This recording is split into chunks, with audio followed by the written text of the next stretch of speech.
What happens when you've been taught your whole life that the enemy is a demon, and that demon kneels and offers your starving child a piece of chocolate? Picture a damp, oppressive cave on Okinawa, spring 1945. Darkness presses in. The war is a distant thunder above. Inside, Sachiko Nakamura holds her daughter Yuki, skin like paper, breath shallow, while propaganda and hunger pull her two ways. They were warned the Americans were kichiku, monsters. Hunger taught them a different lesson. Survival has no ideology. Then a shadow falls at the mouth of the cave and a figure appears, and the question hangs there in the stale air. What do you do when your demon offers mercy? Inside, Sachiko Nakamura holds her daughter Yuki. The world has narrowed to damp rock and dim light. The cave smells of wet earth and human breath. Above them, the war never stops. Explosions and distant gunfire rumble like an angry sea. But in here, time slows to small things. The tremor of Yuki's hands, the whisper of Sachiko's lullaby she can barely remember, the thin paper of a blanket. Yuki is small and listless, skin pulled tight over tiny ribs. Sachiko counts every breath like a prayer. They are one family among 300,000 civilians trapped between two armies, and the most immediate enemy is hunger. But inside the cave, a quieter war is being fought, the slow, grinding battle against starvation. Sachiko holds Yuki and counts breaths instead of days, surrounded by hundreds of bodies pressed together in damp darkness. This is not an isolated family, but one of 300,000 civilians hemmed in between two armies. Food becomes currency, favors become survival, and etiquette collapses into a calculus of who eats tonight. Mothers barter shoes for a scrap of rice. The elderly lie still and pale in corners. Every cough rings like an accusation. The thunder of artillery outside is constant, but here the real enemy is hunger patient, anonymous, and far deadlier than any bullet. Worse, the Japanese military was hoarding what little food remained, soldiers first, civilians second, often not even second. Rations were diverted to frontline units. Rice, canned goods, even the fisherman's catch were requisitioned. That left families like Sachiko's to scrape the shoreline for seaweed, to boil tree bark, to barter broken tools for a scrap of fish. Communities that used to share began to eye one another with suspicion. Mothers hid what they had. Men took dangerous trips, foraging beyond the lines. The result was not just hunger, but the hollowing out of trust the civilians abandoned by the state meant to protect them. With food scarce and soldiers fed first, propaganda becomes their only sustenance. Day after day they are fed a single story. The Americans are not people, but kichiku demons, savage, monstrous, beyond mercy. Posters, speeches, whispered warnings. They'll strip you, shoot you, commit horrors beyond imagining. It seeps into bones the way hunger does, shaping fear as surely as a full belly shapes strength. Mothers pass the story to children like a family recipe, a shield against the outside. That fear, more constant than any gunfire, keeps them silent, keeps them in the dark, waiting for monsters that may never come. All around the cave, the brutal arithmetic of starvation shows up on faces and in small, terrifying details. Children with hollowed cheeks and glassy, unfocused eyes, hair brittle as straw, limbs so thin they look like misplaced branches, rashes and coughs that never seem to heal. Infants who lie with barely the strength to cry. The old slip into a quieter kind of dying, soft breaths, folded hands, and then absence taken without ceremony in the damp dark. The air is thin, with the smell of wet stone and illness. This isn't just bodies wasting away, it's the slow unthreading of a community, a human fabric stretched to breaking. Hunger did more than empty stomachs. It ate at the ties that once bound people together. Neighbors who used to share rice now watched each other like strangers. Whispered alliances forming around scraps, and small kindnesses were traded for scraps of security. Ceremonies faded. Doors stayed shut. The old rules helped the weak. Honor the dead slid away under the weight of a constant animal need. Hoarding replaced hospitality. Bargains and betrayals multiplied. Mothers counted mouths and made impossible choices. In the flicker of the cave light, community turned inward.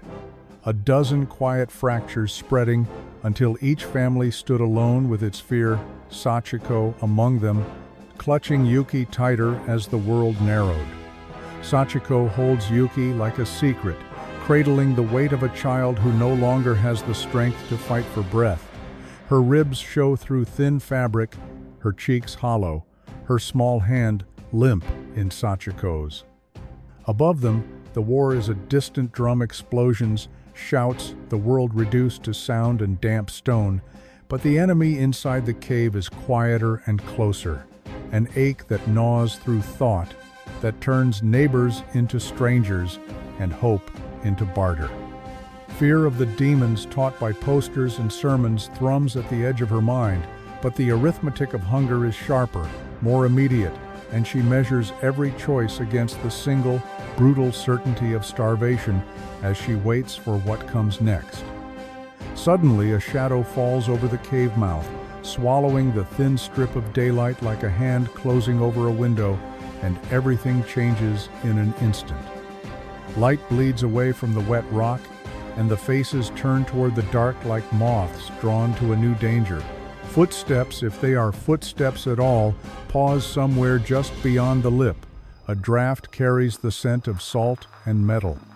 Children stop crying. Conversations die mid-breath. Sachiko feels Yuki go still against her chest. The silhouette that fills the entrance is big and stranger-clad. A single shape cut clean against the bright outside, and for a long beat, the cave holds its breath. The figure is large, draped in a uniform. Sachiko doesn't recognize cut and color like the shadows, straps and metal glinting faintly. It doesn't move like a soldier in her stories. It moves like a man with purpose. Around her, old warnings gather into one single terrifying sentence. The demon has come. Air tightens. Every child and elder in that cave feels the moment crystallize, waiting for what comes next. A collective gasp ripples through the cave, women clutching children, men frozen against the damp rock. For a beat, time dilates, breath stops, eyes go wide, knees lock. Every whispered prayer dies. They believe this is the end. Private Tommy Kowalski steps into the dim mouth of the cave, and for a beat the world narrows to a single terrible tableau. A gaunt mother hunched over a listless child, skin like paper, ribs a map under thin cloth. He expects eyes full of hate. Instead, he finds eyes rimmed with fever and an animal, pure terror breathing, as if afraid the light itself might burn them. The cave smells of cold, damp, and old fear. He feels the silence the propaganda built finally crack. In that silence, there is only a human need so immediate, it makes a rifle feel absurd. He doesn't raise his rifle, he doesn't shout. Instead, he moves like someone diffusing a room, slow, deliberate, palms visible, every motion meant to calm, not command. The gun hangs harmless on his shoulder as he reaches into the pack at his hip, fingers sifting through cloth and tin. Around him, the cave holds its breath. A dozen pairs of eyes fix on that small, careful movement. In a place taught to expect monsters, the gentleness of his reach feels almost unbelievable. He reaches in, fingers fumbling through canvas until they close on something small and wrapped brown paper, a bar the size of a child's palm. He unfolds it like it's fragile truth, kneeling down in the wet dirt so he is less towering, less threatening. The motion is slow, intentional, gentle, careful not to startle them. careful not to break whatever fragile hope hangs in the cave. Tommy holds out the chocolate bar towards Sachiko and Yuki. It's an offering, not a threat. He stays low, hands visible, the paper crinkling like a tiny, strange promise in the cave's wet dark. Around them, breathing holds hundreds of thousands of lives reduced to this single instant.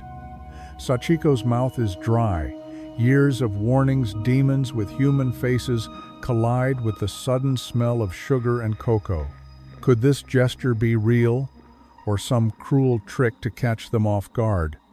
Her fingers tremble. The cave seems to tilt as she weighs one desperate truth against another, and one small decision now stands between survival and fear. For Sachiko, the moment hangs like a held breath. Everything she's been taught knocking against the sight of a man offering food, not fire. Decades of slogans, whispered warnings, the image of Americans as kichiku, rush through her head and then break, one by one, like brittle glass. Her hands remember the rituals of fear, bowing, staying small, not looking up. But her stomach remembers hunger in a louder language. The chocolate looks impossibly ordinary. Its paper crackles in the dim, and somehow that tiny sound feels like proof. She studies the soldier's face for trickery. There is none. Only a quiet, steady human gesture. Hesitantly, her hand trembling, Sachiko reaches out and takes the small bar, as if touching a relic from another world. The paper crinkles loud in the cave's hush. She fingers the wrapper like it might bite back, then peels it open, slow, reverent, revealing dark chocolate that smells faintly sweet and impossibly luxurious. For a beat, she studies it, then breaks off a modest piece and holds it out to Yuki, watching her daughter's hollow cheeks and bony fingers. It's more than food, it is a test. A question answered in silence. She waits, breath held, for the child's response. For Yuki, who hasn't tasted sugar in years, the first bite detonates like a small miracle, a bright shock of sweetness, the soft melt of chocolate on a tongue that forgot pleasure, a warmth that steals the ache from her belly for a heartbeat. Her eyes go wide. She lets out a tiny, incredulous sound, half gasp, half laugh, and for a moment she is simply a child again, not a shadow in a cave. Around them, heads lift. Mothers try to swallow relief like medicine. That single, sticky scrap of candy does more than feed. It opens a space where doubt can creep in. It's more than food. It's a message. Sachiko watches the chocolate melt on Yuki's tongue, and something inside her unspools the stories, the painted faces of kichiku, the nightly sermons about monsters, all start to feel like paper in rain. Her heart is pounding, not from fear, but from a sudden, illicit hope. The uniform before her is no longer an abstract enemy.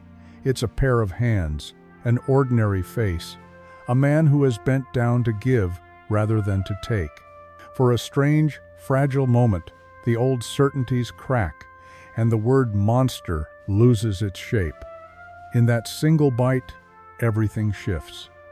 The monstrous propaganda machine, the stories, the posters, the whispered warnings, collapses not under a speech or a surrender, but under a soldier's small kindness, a wrapped bar of chocolate offered to a starving child. Taste does what years of fear could not. It proves the enemy can feed you, console you, recognize your hunger. For Sachiko, the idea of kichiku cracks and falls away, replaced by a strange, disarming human truth. And that truth doesn't stay in one cave, it begins to spread. Across Okinawa, the same simple gestures start to rewrite what people believe about the war. It wasn't a one-off. Word spread like wildfire through the island, chocolate offered in one cave, a can of meat in another, a soldier kneeling to soothe a child's sob, and with each small, human act, the iron narrative of kichiku cracked a little more. Mothers traded stories in hushed voices, Elders watched soldiers hand out food with a baffled, wary awe. The propaganda that had once been the bedrock of their fear began to feel thin, fragile, and unbelievable. Across Okinawa, a slow, stubborn re-education was underway, and in another cavern near Shuri, a sergeant would soon try to turn chaos into order.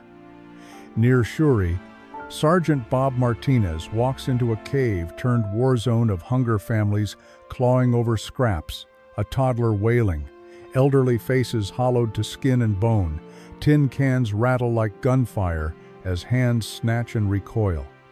Martinez watches, the chaos pressing on him like a physical weight. He doesn't flinch, he sizes up the mess and prepares to do something about it. Martinez doesn't just toss rations into the melee, he becomes a calm conductor in the chaos. He draws lines in the dirt, assigns turns, and turns panic into rhythm. One person, one can, one measured portion. Voices fall quiet. Hands reach forward in order instead of grasping. In minutes, he has a system feeding over 200 civilians, simple and surprisingly humane. He moves through the line like a calm conductor, measuring spoons, uncrating cans, speaking low so panic doesn't rise. Frail hands are helped first. Mothers lift limp infants to receive a precise, modest portion. He records names, prevents hoarding, keeps the line honest dignity intact even in hunger. The effect is quiet but total. From the back of the cave, someone watches, stunned at how orderly mercy looks.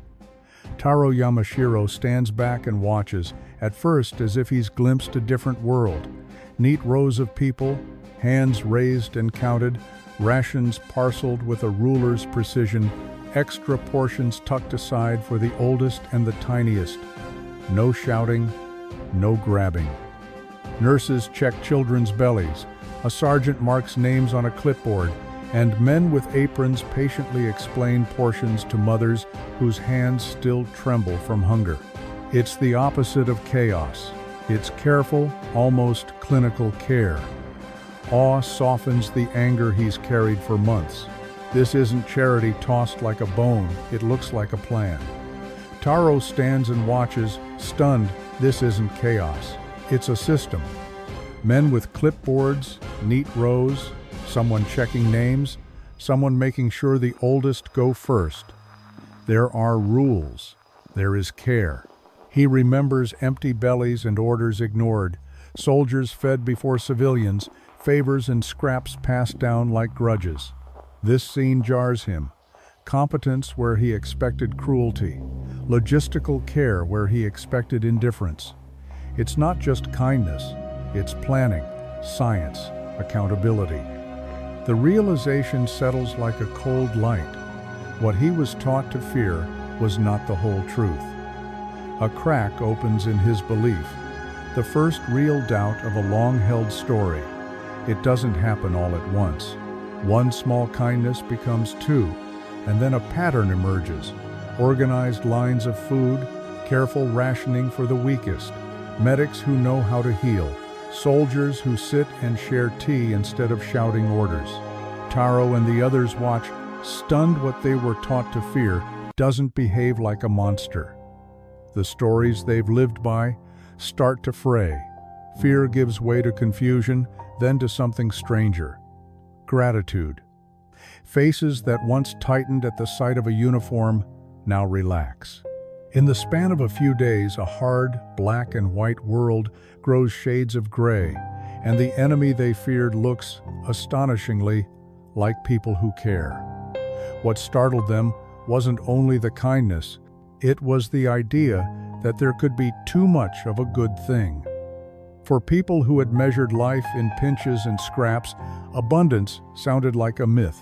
Crates stacked like treasure, fresh apples from across an ocean, endless canned meat, things you didn't have to fight over. No furtive glances, no clutching of a single morsel. Plenty. That concept hit harder than any speech. It loosened the tight knot of suspicion and fear, and slowly, awkwardly, almost unbelievingly, turned fear into something else. Relief, curiosity, and the first brittle threads of trust. While Japanese soldiers hovered on the edge of starvation, the average American GI was carrying roughly 3,700 calories a day, not just enough to fight, but enough to overflow. Canned meats, dried milk, K-rations, fruit, chocolate bars, coffee, even fresh apples when supply lines allowed. To Okinawans starving in caves, that amount of food read like a miracle. To the men handing it out, it was logistics pallets, trucks, warehouses, schedules done on an industrial scale. That gap between want and surplus is what turned fear into bewilderment and curiosity into trust. And it's why the American war machine wasn't just guns. The American war machine wasn't just built on guns. It ran on an industrial-scale river of food, a logistical superpower that kept men fighting and people alive. Ships, trains, trucks, and refrigerated vans funneled mountains of canned meat, powdered milk, apples, and K-rations from factories to front lines. Where Japanese soldiers scraped for crumbs, the average GI had roughly 3,700 calories a day. Where civilians starved, American depots overflowed. Food became strategy, proof of capacity and of compassion. It wasn't mere charity. It was infrastructure supply lines honed to a science, and men like Mike OBrien would soon be standing in those warehouses, watching the tide of crates roll in. Staff Sergeant Mike OBrien ran a vast, humming supply depot, rows of crates stacked to the ceiling, forklifts carving neat aisles, paperwork and manifests passed hand to hand, turning chaos into order. By June, his warehouse was sending out rations that reached over 50,000 civilians every single day. K-rations, canned peaches, powdered milk, pallets loaded onto trucks and sent to hungry caves and makeshift kitchens. He kept it steady, efficient, calm, because when faces are gaunt and children are dying, logistics are the closest thing to mercy. He would later recall the sheer volume. OBrien remembers the warehouse like a mountain of food aisles of crates, pallets stacked to the rafters, labels in bright English that meant nothing to the people squatting outside, but signaled abundance to anyone who'd known hunger. "We had so much food, we didn't know what to do with it all," he said, laughing and shuddering at the same time. Fresh apples flown in from the States, canned peaches, tins and boxes, and sacks whole shipments that read like a catalog of comfort. For the soldiers, it was logistics. For the civilians, it looked impossible, like a treasure cave suddenly opened, and that impossibility began to change everything.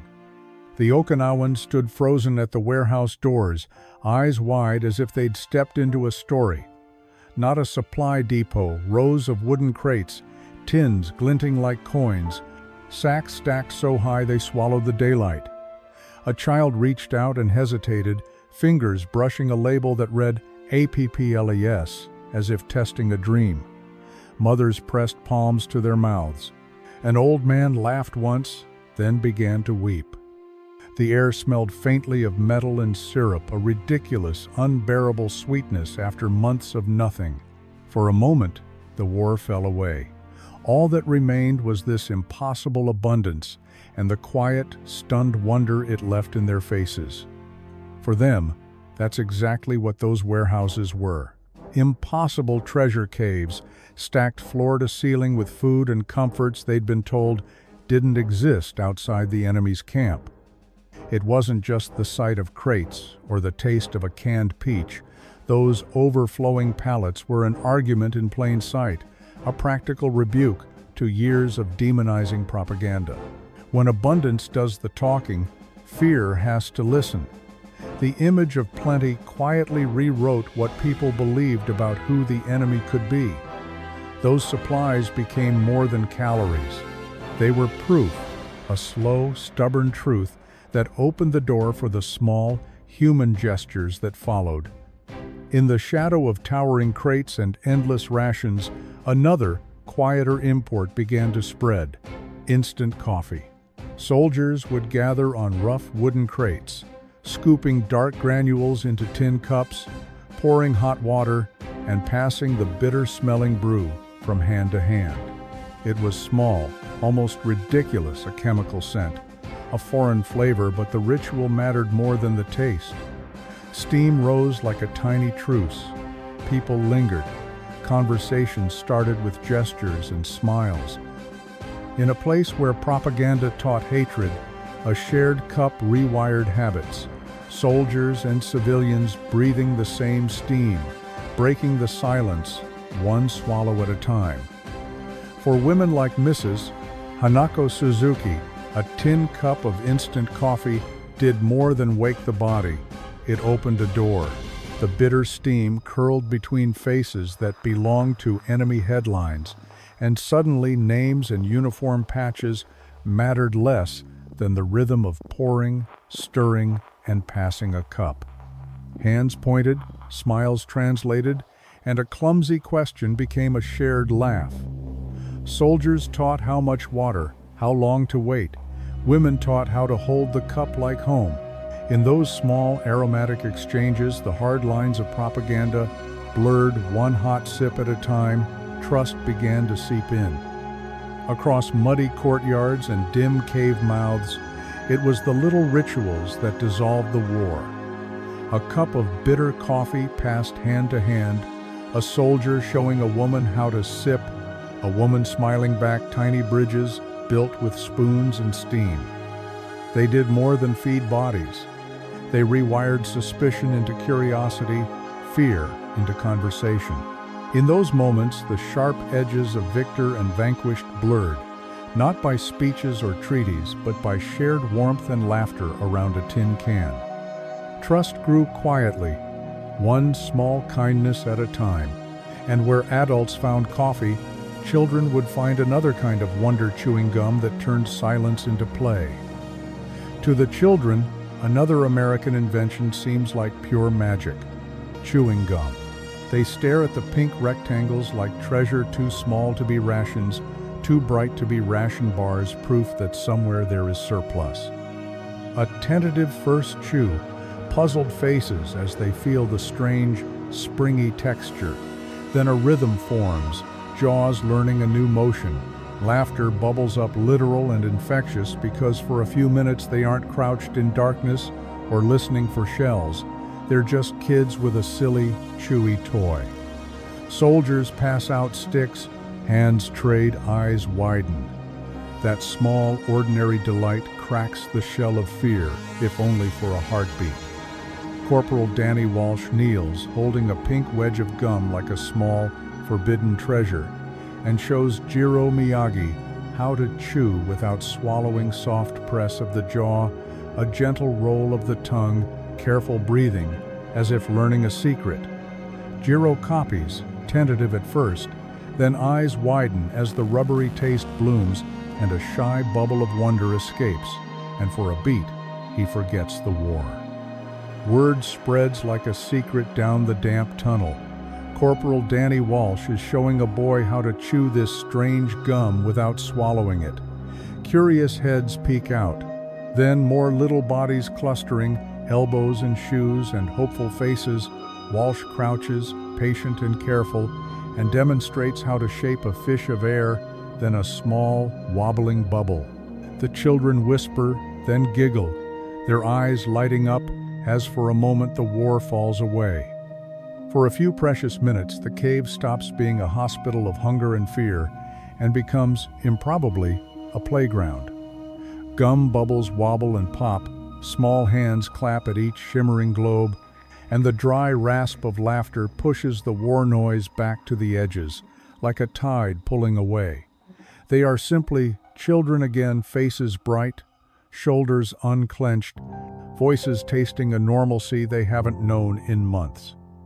The soldiers watch, some wiping their eyes, feeling that odd, quiet victory that isn't about territory, but about a stolen hour of joy. It's beautiful, fragile, and all too temporary. But the relief is fragile because a darker, quieter danger surfaces. Many civilians, children, most of all, are simply too broken to take in what they're being offered. Their bellies have shrunk, their guts have shut down after months of near starvation, and the wrong food, given too fast, can trigger a fatal cascade refeeding syndrome, fluid shifts, heart failure. You can almost see the fear return to a mother's eyes as she holds a spoonful she's desperate to give, but is told to hold back. Feeding them like normal could kill them. What they need now isn't abundance alone, but a careful, clinical kind of care. But there was a hidden danger, and it was cruelly counterintuitive.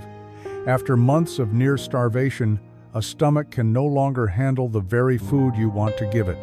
Dumping regular rations into weakened bodies can trigger refeeding syndrome, sudden electrolyte shifts, heart strain, organ failure. In other words, feeding them the wrong way could kill them faster than the bombs. So the simple act of generosity had to become surgical, slow, measured, medically guided. The scene demanded not just cans and candy, but knowledge and restraint, someone who knew how to revive a body without destroying it. Then Corporal James Sullivan appears, a compact figure in a muddied medic's jacket, calm as a surgeon, carrying not guns but small, strange boxes and tins. Inside are concentrated vitamins, protein supplements, and sacks of milk powder, things that look more like pharmacy stock than army grub. Mothers lean forward, eyes wary and hopeful at once. He moves with quiet certainty because this is not charity, it's triage. He knows these bodies need careful rebuilding, not a sudden feast. He lays out the rations methodically, explaining that these powders and pills are the thin, precise bridge between starvation and recovery. Corporal James Sullivan knew this was medicine, not mercy. You couldn't just give them a steak, he tells you, voice flat with hard-earned patience. Their stomachs had shrunk. We had special formulas. He means it: diluted milk powders, concentrated protein, vitamins to correct deadly electrolyte imbalances, tiny, measured feeds given slowly so a hollowed-out body wouldn't go into shock. It was a plan. Assess, sip, wait, repeat. No dramatic feasts, no heroic meals. Just careful, scientific rebuilding bite by bite, day by day, the difference between saving a child and killing one by kindness. This wasn't charity tossed over a lip of rock. It was triage and therapy, measured and methodical vitamins, milk powders, tiny protein doses given on a schedule, not out of pity, but out of protocol.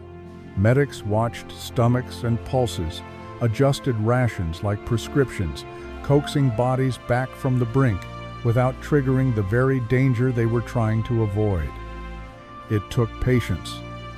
It took paperwork and scales, and the kind of quiet competence that says, "We will not let you die if there is anything we can do."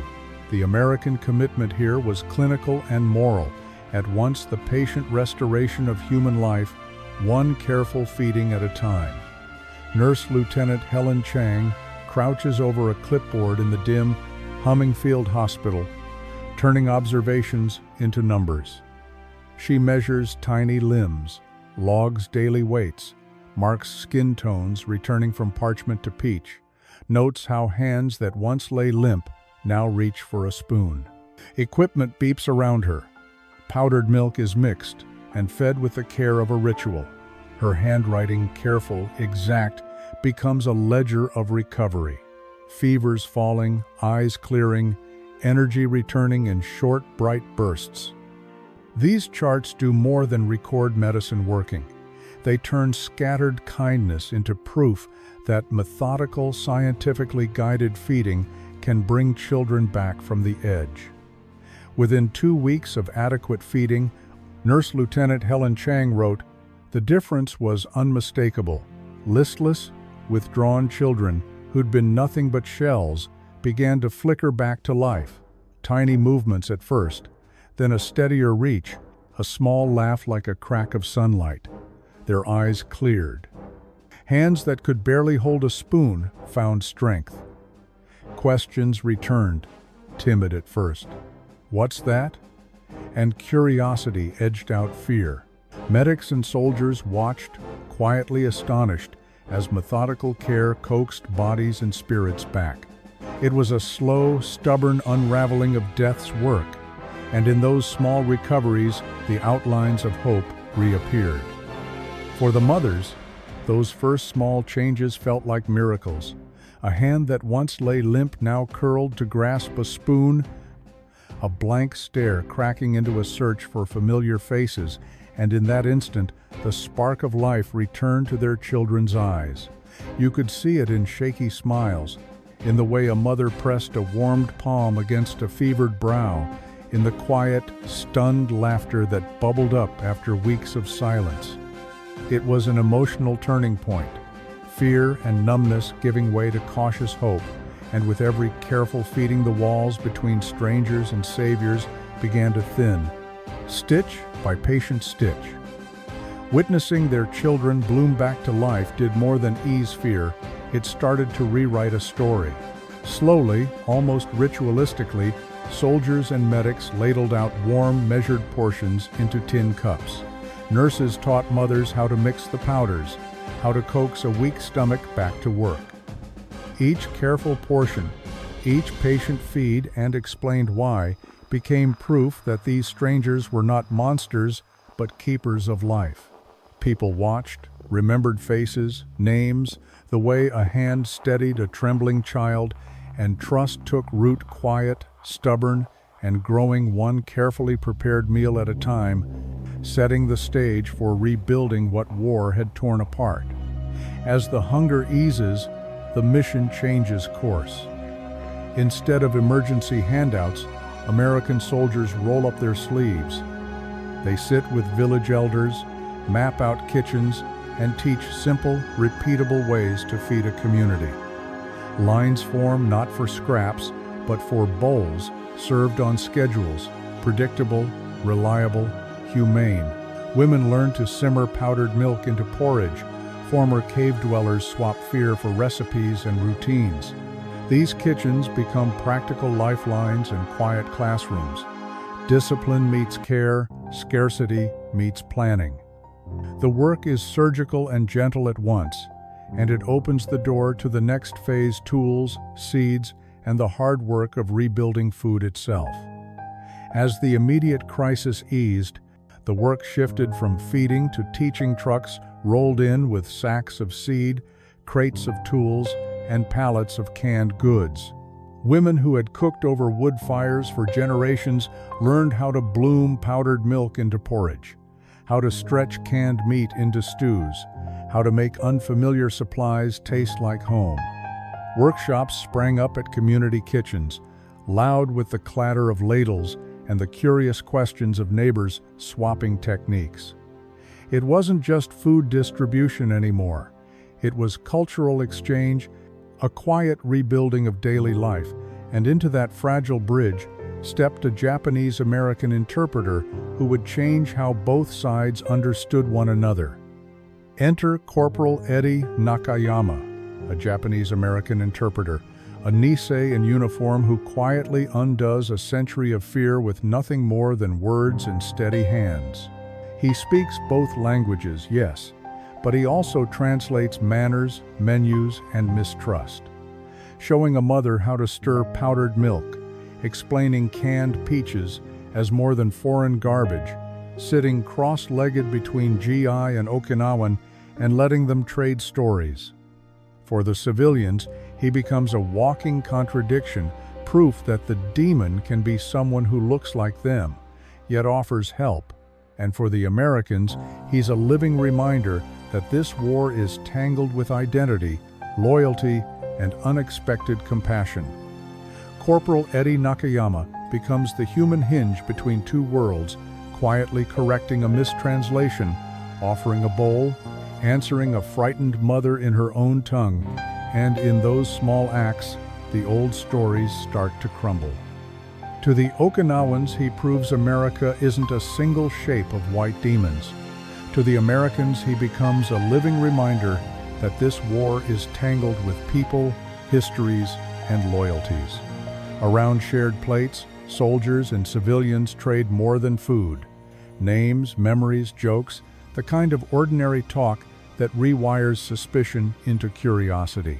Those new conversations lay the emotional groundwork for the massive, ordered relief that is about to scale up. At the center of this tidal shift was the American military administration, a blunt and efficient machine made human by officers like Captain William Hayes. Hayes didn't just hand out rations, he mapped supply lines, opened warehouses, set up distribution points, and turned chaos into a schedule that could be trusted. He listened to medics and interpreters, negotiated with local leaders, and ordered trucks, boats, and men into a single, relentless rhythm. The result felt almost surgical. Every pallet counted, every name recorded, every need triaged. It was the kind of organized mercy that stunned Okinawans, and it set the stage for feeding a population on an unprecedented scale. Under Captain William Hayes, the logistics machine hums into life convoys, warehouses, soldiers and volunteers forming lines like clockwork. In weeks, they organize food distribution for over 150,000 displaced people, feeding a population larger than many American cities. Trucks roll in with canned meat, powdered milk, crates stacked high. Men and women who had been shadows begin to queue, receive a ration, breathe. Okinawan officials stand on the sidelines, mouths open, stunned by an efficiency they'd never seen from their own system. It wasn't just charity. It was infrastructure turned to mercy, practical and unstoppable proof that supply, when wielded with care, can become peace. By August 1945, the feed lines were no longer whispers or rumors. They were the lifeline for over 200,000 Okinawan civilians, sustained entirely by American rations. The same strangers who had been painted as kichiku demons now ran the kitchens, unloaded the crates, and handed out cans of meat and powdered milk. It was a bitter, surreal reversal. The enemy had become the sole provider. For starving mothers and hollow-eyed children, logistics looked like mercy. For a battered island, abundance looked like salvation. The myth had cracked. Compassion, supplied at industrial scale, was doing the quiet work of changing hearts. The legacy of those small human moments ripples outward. The children who popped their first gum bubbles on a bomb-scarred island, who tasted canned peaches and instant coffee amid ration lines, remembered not only the flavor, but the hands that offered it. Decades later, many of them sat in parliaments, schoolrooms, and diplomatic offices, arguing for reconciliation, rebuilding, and ties with a nation that had once been called the enemy. What began as sugar and kindness became civic memory, a living bridge between peoples. In the end, the quiet diplomacy of feeding a nation helped rewrite history, proof that compassion can outlast bullets. Those children, the ones who learned to laugh again with gum and coffee, grew into a generation that chose bridges over bullets, and the quiet trust built in damp caves and improvised kitchens became the emotional bedrock of a new U.S.-Japan relationship. It wasn't delivered by treaties alone, but by countless small mercies. A can of meat, a shared cup, a translator who doubled as a friend. Mercy, it turns out, can be more strategic than might. And that should give us pause. How many modern wars flare because someone hoards food, or access, or power? And how many would simply never start if empathy were in greater supply?